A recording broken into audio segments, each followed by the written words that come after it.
2003 o Check of this Law RA 7610 na di pasaka batok sa kanila. Among gihayo ang mga akusado sa malinawang pagsurrender. Para pong gihayo ang parang naa sa gate o naa sa compound organization sa PNPC sa ilang kooperasyon sa atuang kapulisan para sa mahapsay o malinawang pagpatungan sa warrant of arrest. Wala po kami po mag-resist sa inyo, sir.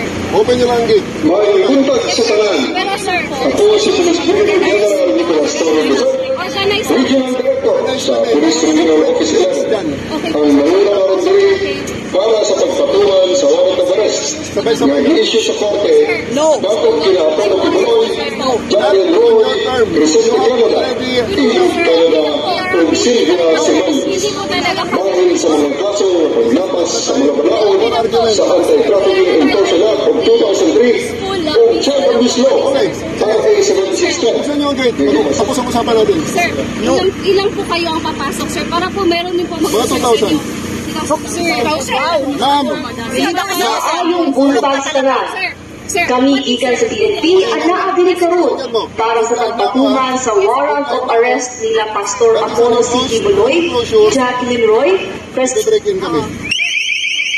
na lang po, sir. Last na lang. President 2,000 po kayo, sir. maayong buntag sa tanan. Ito po yung last Kami gikan sa PNP at naabili karon para sa pagpatuman sa warrant of arrest nila Pastor Apollo C.